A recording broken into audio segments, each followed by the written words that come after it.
Perfect. Yes. आजवर भाग्यश्री खूप मंदिरं फिरली आहे, जसं तू आत्ताच या प्रश्नाच्या उत्तरात म्हणालीस. एखादा अनुभव सांगशील? सगळे म्हणतात की कुलदेवीला ना हम्म. सगळ्या फॅमिलीने एकदा तरी वर्षातून जायला जायचं. पाहिजे. तर माझी कुलस्वामिनी आपली तुळजापूर हेच माझं कुलदैवत आहे, कुलदेवी सोलापूर. आहे. सोलापूर, बरोबर. तर जेव्हा पहिल्यांदा लाईफमध्ये खूप वर्षातून मी, माझे आई वडील, माझा भाऊ, माझी वहिनी अर्णव, आम्ही असे सगळे तुळजापूरला जायला निघालो. रात्रीचा प्रवास होता. आम्ही असा विचार केला रात्रभर प्रवास करूया, कारण तेव्हा माझं कामही चालू होतं. प्रवास करूया आणि सकाळी दर्शन. हां, सकाळी पहाटे उठून आपण अभिषेकाचं दर्शन घेऊया. असं असताना आम्ही पहाटे निघालो, रात्री निघालो पहाटे पोहोचण्यासाठी, आणि तिथे रस्त्यामध्ये माझी गाडी बंद पडली होती. कुरकुम नावाचं गाव आहे, त्याच्या अलीकडे 5-6 किलोमीटर माझी गाडी बंद पडली. रस्त्याला मुसळधार पाऊस पडतोय, रस्त्यावर लाईट नाही, काही नाही. त्या रस्त्याचं तेव्हा काम चाललं होतं, गेले 5-6 वर्षापूर्वीची गोष्ट आहे. आता करायचं काय? छोटं बाळ आहे गाडीत, अर्णव लहान होता, आई वडील आहेत माझे, मी आणि माझा भाऊच. लिटरली मी छत्री घेऊन सगळा एरिया इकडे तिकडे फिरले की कोणी आहे का जवळपास, गाडी बंद पडली आहे, काय आहे काय नाही आहे. मला कोणीही सापडलं नाही. मी माझ्या एका मित्राला फोन केला, ओमकार दीक्षित त्याचं नाव आहे. त्यांनी त्याच्या एका मित्राला फोन केला, त्याच्या क्लासमेटला. त्यांनी त्याच्या क्लासमेटला फोन केला जो इंदापूरमध्ये राहतो.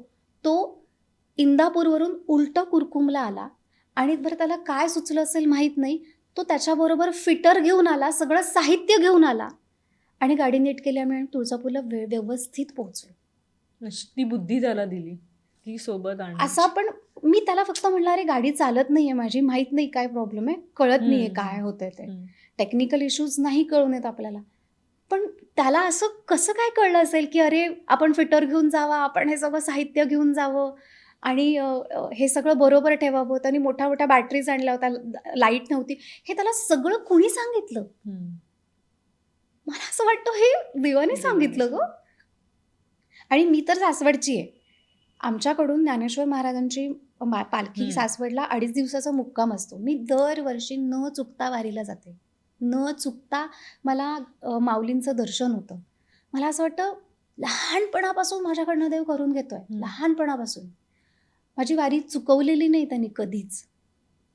मला असं वाटतं यार, I am very bless, very bless. Yes. आता तू म्हणालीस की वारी तू चुकवत नाहीयेस, आणि मी तुझ्या सोशल मीडियावर वारीचे बरेच व्हिडिओ बघितले, तुझ्या छोट्या भाच्याला घेऊन आहेत किंवा अनेक काही आहेत. आणि मला आवडेल ऐकायला की एखादा प्रसंग वारीतला, किंवा तू कशी वारी एन्जॉय करतेस.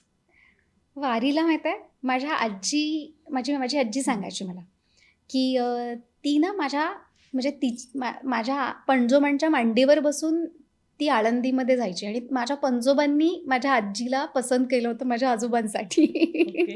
तर मला ना खूप खूप मज्जा यायची त्यांच्या गप्पा ऐकताना, की बाबा असं कसं काय, तू आळंदीला कशी काय जायची. तर वाईवरून माझी आजी आळंदीला जायची, ती एकादशी करायची, वारीला जायची.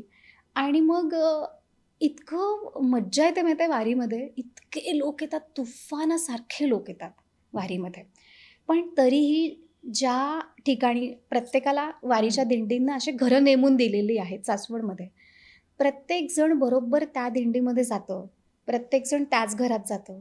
आणि मग सगळं अख्खं घर मिळून तुम्ही कसं स्वयंपाक करता, सगळ्यांना जेवायला वाढता, पंक्तीच्या पंक्ती तुमच्या घरात जेवता, आणि मग तुमचा सकाळी सकाळी सगळा स्वयंपाक होतो. इतकं प्रसन्न वाटतं, मी तुला सांगते. आणि एकदा ना मी गुजरातला शूट करत होते, आय थिंक 3 इयर्स पूर्वी. तर तेव्हा ना गुजरातच्या वेळेस तर ते असं होतं की त्यांचं शेड्यूल होतं, आणि नेमकी तेव्हा वारी येणार होती. तर मी म्हटलं नाही, मी जाणार आहे, म्हटलं मी 2 दिवस जाते, पुन्हा येते. तर म्हणे तू गुजरातहून कुठे जाशील, सासवडला, आणि पुन्हा येशील. नाही म्हटलं, मला जायचंय, काय पण होते, मला जाणार आहे म्हटलं. मी दरवर्षी जाते. हो, मी दरवर्षी जाते. आणि खूप हट्ट करायला लागले मी, पण ते मानेच ना. नाही नाही म्हणे, जाऊ ते पुढच्या वर्षी जा, पुढच्या वर्षी जा.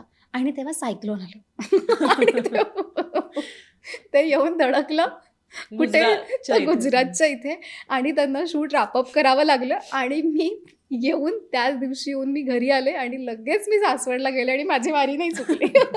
मराठी मनोरंजन सृष्टीमधील मालिका, चित्रपट, नाटक तसेच कलाकारांबद्दलच्या नवीन अपडेट्स जाणून घेण्यासाठी नक्की सबस्क्राईब करा इट्स मज्जा मराठी या आपल्या नवीन यूट्यूब चॅनलला.